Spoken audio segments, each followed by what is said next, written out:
Midi, heure locale du Caire, bonjour et bienvenue à cette nouvelle édition. Amorçons notre rencontre avec cette nouvelle concernant le chef de l'État, le président français, qui s'est entretenu avec le chef de l'État et l'a félicité pour sa réélection et a réitéré le soutien de la France pour accompagner le processus de modernisation de l'Égypte selon l'Élysée. Lors d'un entretien téléphonique, le président Assisi a pour sa part affirmé la profondeur des relations égypto-françaises et pour sa part, il a affirmé et a réitéré le soutien continu et la coopération continue et la concordance des points de vue. Les deux dirigeants ont aussi fait le point sur la situation à Gaza et la nécessité d'œuvrer avec tous les partenaires de la région à instaurer un cessez-le-feu dès que possible face à une situation d'urgence humanitaire absolue. A pour sa part déclaré le porte-parole de la présidence, le conseiller Ahmed Fahmi. Ils ont de même évoqué l'importance de travailler dès maintenant aux conditions permettant la réalisation de la solution à deux États, conditions essentielles au retour de la paix et de la sécurité pour tous dans la région.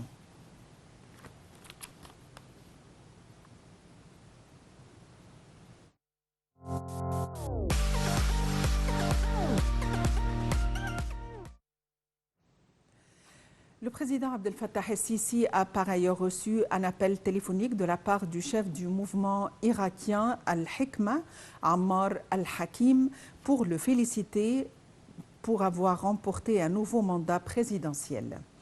Au cours de l'entretien téléphonique, M.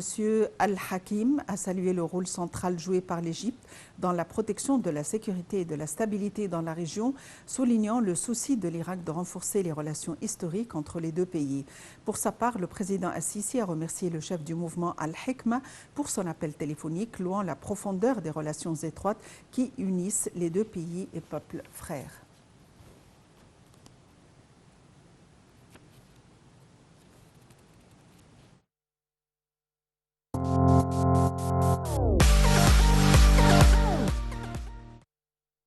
L'Égypte a salué vendredi le mécanisme onusien pour l'acheminement des aides humanitaires à Gaza et la nomination d'un coordinateur onusien de haut niveau afin de faciliter l'accès aux aides dans la bande.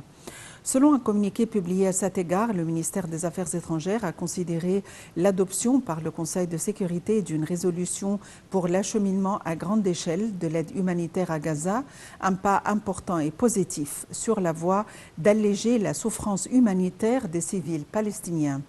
Le communiqué a ajouté que cette mesure n'était pas suffisante puisque la résolution exigeait l'acheminement de l'aide humanitaire à Gaza sans appeler à un cessez-le-feu comme seul moyen pour arrêter l'effusion de sang.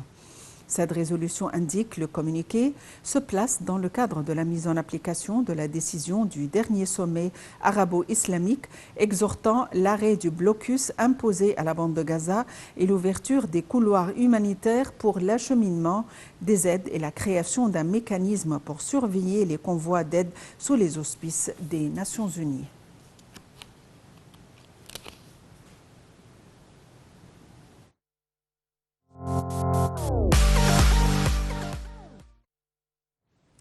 La ministre de la Solidarité sociale, Nivine Al-Qabbej, s'est entretenue avec le ministre néerlandais du Commerce extérieur et de la coopération pour le développement, Geoffrey Van Leeuwen, des dossiers de la coopération conjointe et des efforts déployés par l'Égypte en faveur de la crise palestinienne.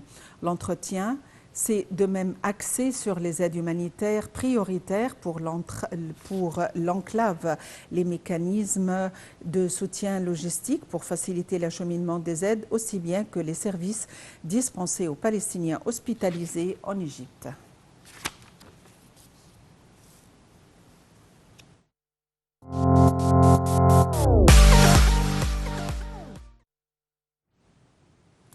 Le 30e concours international du Coran a été inauguré aujourd'hui dans la nouvelle capitale administrative sous les auspices du président Abdel Fattah el-Sisi.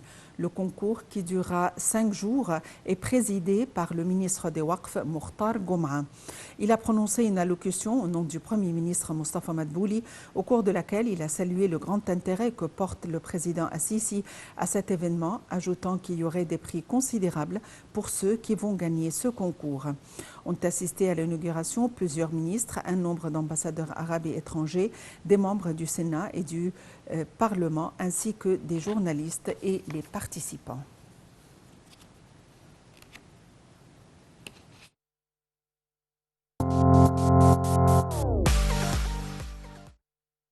L'ambassadeur d'Allemagne au Caire, son Excellence M. Frank Hartmann, a souligné que le projet de port de Damiette est un tournant dans les relations économiques entre l'Égypte et l'Allemagne.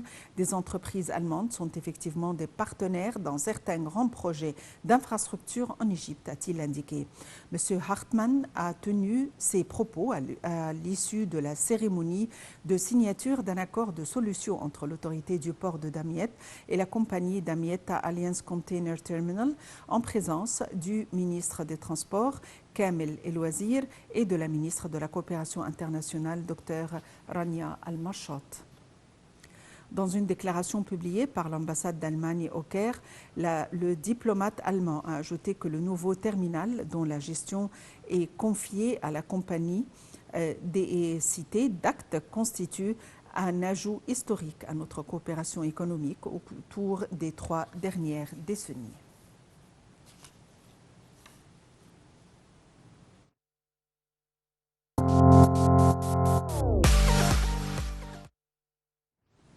La cité du cuir à Al-Rebeki, qui a été créée par l'État, est considérée comme un exemple à suivre dans la tannerie du cuir, les industries du cuir et les industries les alimentant, a déclaré M.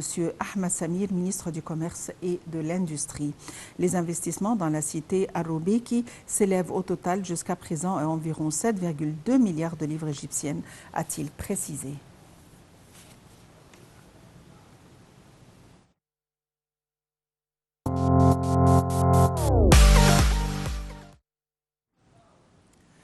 Al-Ahli, champion d'Afrique en titre, a battu l'équipe japonaise d'Urawa Reds 4-2, une victoire qui a permis aux Égyptiens de remporter la médaille de bronze de la compétition. Avec cette nouvelle, mesdames et messieurs, nous allons, après cette introduction, nous allons vous présenter les détails dans ce compte rendu.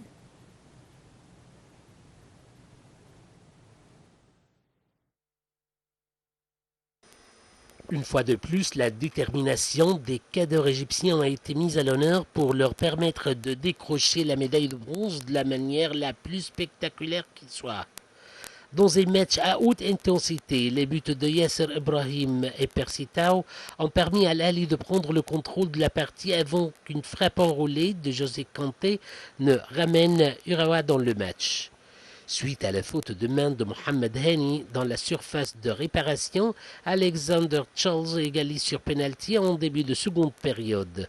Quelques instants plus tard, Hani efface cette déconvenue en redonnant l'avantage à l'Ahli.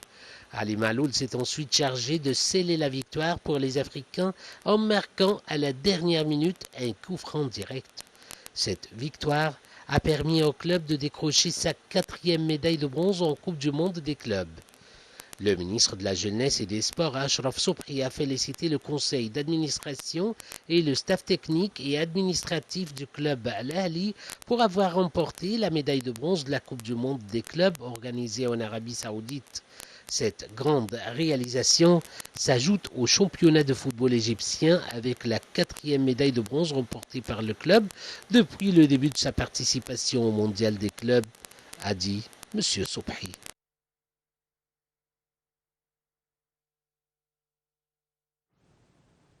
Fin de cette édition quotidienne de Média au Caire. Merci de l'avoir suivi. À la prochaine.